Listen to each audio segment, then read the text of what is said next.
How you doing, folks? Just a quick one there on what's going on in the country at the present time. In a democracy, you have a parliament, and in our case, we have the Dáil. And on one side of the house, you have the government, which may be made up of a coalition of parties like we have here, Fianna Fáil, Fine Gael, and the Greens. And on the other side, they are named the opposition. And the name opposition implies that they are meant to oppose the government in its policies and in its agenda. So in all other areas, and especially around, you would know, maybe at budget time, they would opposition would bring out their own budget, an alternative budget to what the government's is, and they would be questioning and prodding and poking the government on their facts and their figures, and to see does it stand up to scrutiny. And that's the workings of a democracy, and that's the democratic process, and it has stood us in good stead over the years, and the opposition have at times inflicted a blow with such actions. And to see this now, what's going on at the minute, there is no opposition to what's happening in the country. What is happening is very, very, very serious. For not to be allowed to open your business and make a living, this is something unbelievable. Not letting people attend sporting events and for sporting organisations to be shut down. Now, I know the Winter Federation came out first, followed by the GAA, which are now asking the questions. Show us the proof, show us the scientific proof and the data behind your decisions. It's not forthcoming. It ain't forthcoming. And for in the Dáil, this never happened either. They're all singing from the same hymn book. It is not good. It's not good for us as citizens. It's not good for democracy. And it doesn't matter. Look, it doesn't matter whether you believe or don't believe in this. This is not the issue. The issue is that the government are getting free rein. And you see what's going on in Australia. That's a very, very, very, very serious matter. I don't know if you understand what's happening in Australia, in the cities, Melbourne and Victoria. It is absolutely horrendous what's going on there. And I, for one, I want to live my life. I don't want to live it hiding behind the curtain. But anyway, that's neither here nor there.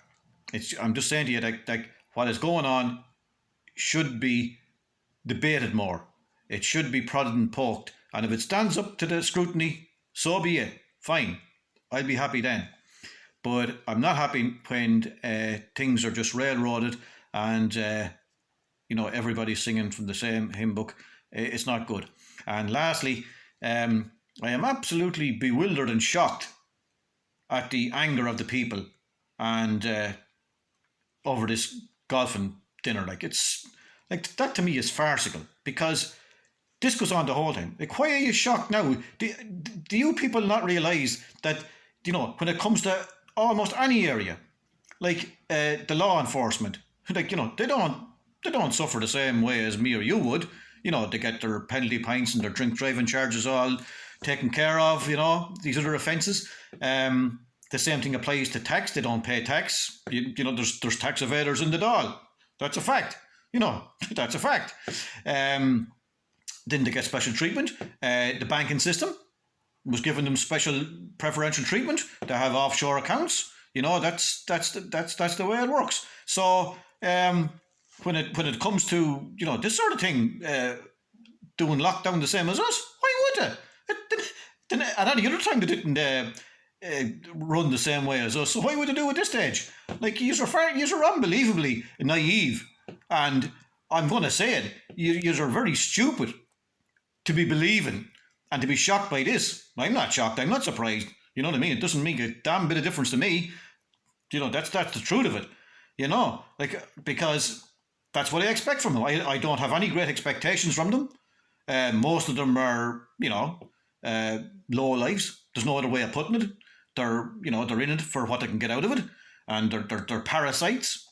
When they took the money, when they were sitting at home and there was no, the Senate wasn't operating, and they were taking their travelling expenses. That doesn't shock me either. That's what they do. They'll pocket and they will take anything they can get their hands on. They'll take it. So I'm just saying that people should be getting on to their TDs and the councillors. I don't have any preferential people, but if you do, especially those that are not in government, you'd want to be getting on to them, whether they're a TD or a councillor, and saying, listen, this is not good enough. This is not the way democracy is supposed to operate. We want better. We want them prodded and poked. And if it stands up to scrutiny, so be it.